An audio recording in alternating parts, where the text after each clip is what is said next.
Es posible que un solo hombre, armado con poco más que un rifle y una voluntad de hierro, pueda resistir el asalto furioso de 200 soldados enemigos. La Segunda Guerra Mundial, una guerra de millones, a menudo se redujo a actos singulares de valor individual, pero la batalla que se libró en el Monte Caira es un testimonio casi inconcebible de resistencia humana. Nos transportamos a la mañana del 15 de mayo de 1944, en los picos escarpados de los Montes Aurunci, cerca de la línea Gustav, en el centro de Italia. Las fuerzas aliadas, tras meses de sangrientos estancamientos, se encontraban en plena ofensiva Diadema, un impulso desesperado para romper las últimas defensas alemanas antes de Roma. La unidad en el punto de inflexión era un batallón de la División de Infantería Canadiense, específicamente el Regimiento Real de Canadá, The Royal Canadian Regiment.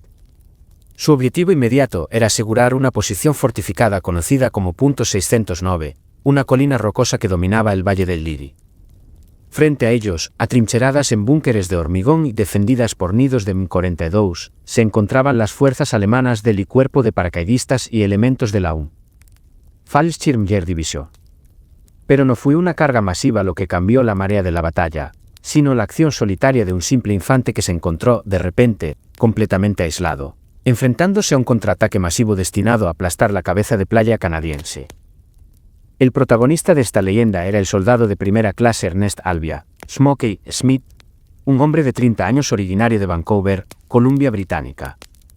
Smith no era un oficial ni un experto táctico, sino un fusilero con una experiencia notable en combate en Sicilia y la campaña italiana. Su arma principal era su rifle Lee Enfield 4 y un subfusil Thompson 1928. Su principal preocupación ese día era proteger el avance de su pelotón. La mañana del 15 de mayo, el pelotón 3 de la compañía B, al que pertenecía Smith, había logrado el avance más profundo. Cruzaron un río de montaña, el río Liri, bajo fuego constante y aseguraron una posición precaria en la ladera oeste del punto 609, a escasos 300 metros de la cima. Esta posición era crítica, servía como punto de apoyo vital para que el resto del batallón pudiera escalar y consolidar la colina. Sin embargo, a medida que la niebla matinal se disipaba sobre las cimas rocosas, los alemanes se dieron cuenta de la amenaza. El flanco del pelotón 3 estaba expuesto.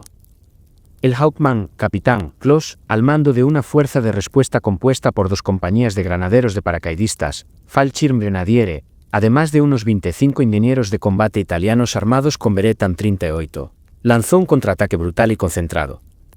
Su objetivo era simple: eliminar la incursión canadiense, recuperar el punto 609 a cualquier costo.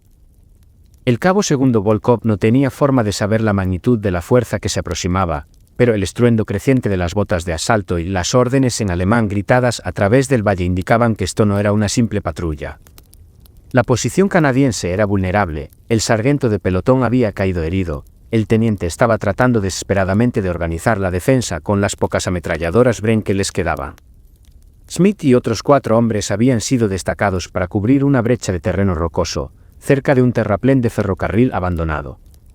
Su tarea era servir de apoyo, mientras el resto del pelotón se atrincheraba. Lo que sucedió a continuación, en el lapso de 3 brutales horas, se convertiría en una de las historias más inverosímiles de heroísmo en el frente occidental.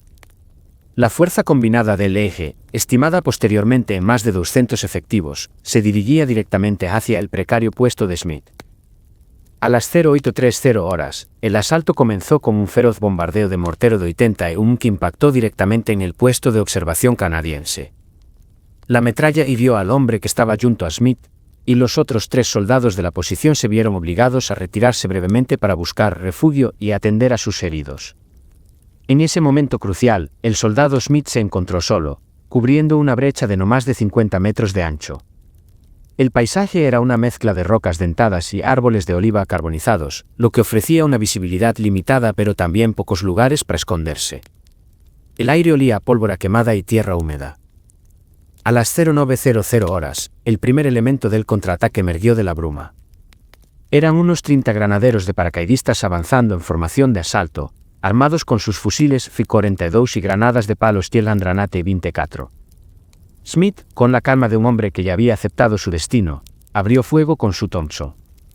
Utilizó ráfagas cortas y controladas, apuntando a los oficiales y suboficiales para desorganizar el asalto. El subfusil escupía calibre 45 a una velocidad aterradora. En cuestión de minutos, el asalto inicial se estancó. Smith había abatido a una docena de enemigos, obligando al resto a cubrirse detrás de las rocas. Para las 1030 horas, el enemigo había cambiado de táctica. En lugar de un ataque frontal, el Hauptmann Kloss ordenó un ataque coordinado de flanco. Mientras un grupo de paracaidistas mantenía a Smith inmovilizado con fuego supresor de ametralladoras Mi-42 desde 150 metros de distancia, un grupo de unos 40 soldados italianos, utilizando el terraplén del ferrocarril como cobertura, comenzó a moverse para flanquear su posición por el lado izquierdo. Smith entendió que si lo flanqueaban, la posición canadiense principal en la ladera del punto 609 caería en minutos. La vida de todo su pelotón, y quizás la supervivencia de la incursión, dependía de él.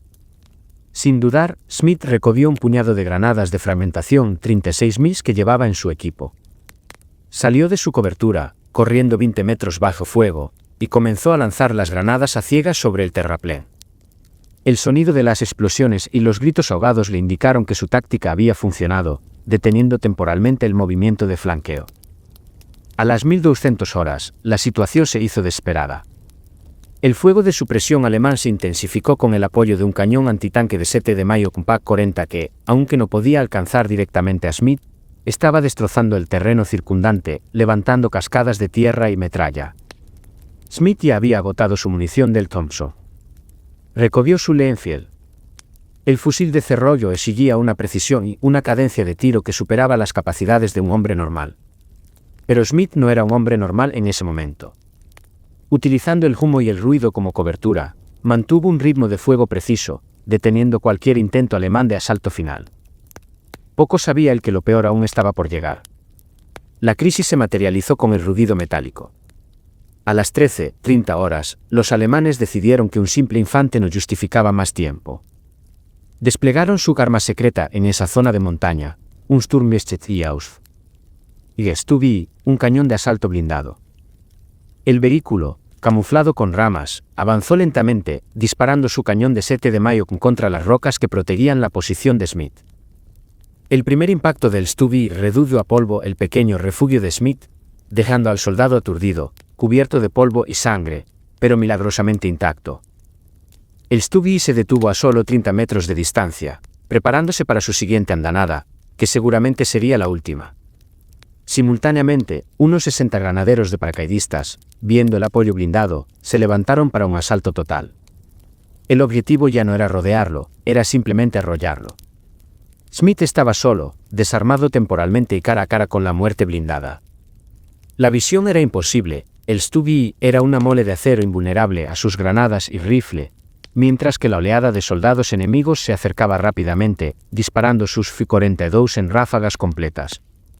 Smith se dio cuenta de que si moría allí, el Stubi seguiría avanzando sin oposición para diezmar a su pelotón. La desesperación se convirtió en un frío y calculado instinto. En medio del ensordecedor estruendo de los cañones y las ametralladoras, Smith localizó la fuente de su última esperanza. En su posición original, había dejado un proyector PI-AT, proyector infantería antitank, que no había podido utilizar antes debido a que estaba demasiado expuesto. Ahora, no tenía opción. Smith se arrastró de regreso a la posición destruida, esquivando el fuego de cobertura alemán que parecía llover a su alrededor. Vio la boca del cañón del Stubi girando lentamente hacia él. Sabía que tenía menos de 15 segundos antes de que el cañón disparara. Con las manos temblorosas por el esfuerzo y la adrenalina, Smith cargó el pesado Piat. El Piat era notorio por su mecanismo de carga difícil y su alcance limitado. El Stubi estaba a menos de 30 metros, lo que era casi demasiado cerca. Smith se arrodilló detrás de un montón de escombros, apuntó el Piat a la placa lateral frontal del cañón de asalto. Justo cuando el artillero alemán dentro del Stubi ajustaba su puntería, Smith disparó. El cohete, con un sonido sordo y un chorro de humo, salió disparado. El proyectil del Piat impactó con precisión en el punto de mira del Stubi, penetrando la armadura frontal. No fue una explosión masiva, sino una detonación contenida que desgarró el compartimento del conductor y del artillero. El cañón de asalto, momentáneamente ciego e inmovilizado, soltó un chorro de humo negro y se detuvo en seco. El Stubi estaba fuera de combate. Este único disparo, realizado en el momento más crítico y bajo la presión más intensa, fue el punto de inflexión. El asalto total de los 60 paracaidistas que venían detrás se detuvo en seco, confundidos por la repentina inmovilización de su apoyo blindado. Smith no esperó. El Stubby ya no era una amenaza, pero los paracaidistas sí. Smith agarró un rifle Kar-98 de un soldado caído y lo usó como arma improvisada para mantener el fuego, mientras el resto de los canadienses, al escuchar la explosión del Piat y el cese momentáneo del fuego alemán, se reagruparon. Pocos sabían los alemanes de que Smith solo había disparado el Piat una vez. Para ellos, el defensor solitario se había convertido en un equipo antitanque completo. Los otros 4 hombres del pelotón 3, liderados por el sargento McTavish, vieron su oportunidad. Corrieron de vuelta a la posición de Smith, trayendo más munición para el Thompson y algunas latas de agua. Smith, todavía cubierto de pólvora y sangre, se reincorporó. Con la llegada de los refuerzos, por mínimos que fueran, la línea se mantuvo. Durante las siguientes 2 horas, el pequeño grupo, galvanizado por el increíble acto de Smith, contuvo los ataques desorganizados del eje que no se atrevían a acercarse al Stubby movilizado. La lucha solitaria de Smith había durado, desde el bombardeo inicial, más de 7 horas. Su acción no solo destruyó el apoyo blindado, sino que sembró el terror y la confusión entre los 200 soldados del eje que no podían creer que un solo punto de resistencia pudiera ser tan implacable. Al caer la tarde, el resto del batallón logró romper la defensa alemana en el punto 609, asegurando la colina. El sacrificio y la resistencia en la brecha cubierta por Smith permitieron que el avance fuera exitoso. El saldo de la acción de Smith fue asombroso. En torno a su posición, se contaron 27 bajas enemigas confirmadas por fuego de rifle y subfusil, además de la neutralización del Stubby. Se estima que la fuerza total del eje que participó en el contraataque, que se desorganizó y retiró, superaba los 200 hombres. La compañía de los Royal Canadian Regiment pudo mantener su posición crítica y solo sufrió 14 bajas en total durante todo el asalto, un número sorprendentemente bajo considerando la ferocidad del contraataque. El soldado de primera clase Ernest Albia Smith fue reconocido inmediatamente por sus superiores. El 26 de marzo de 1945, el rey George V le otorgó la condecoración más alta por valor frente al enemigo de todo el Imperio Británico, la Cruz Victoria, Victoria Cross. La cita oficial de la Cruz Victoria destacó, por el valor excepcional y la iniciativa mostrados en el Monte Caira.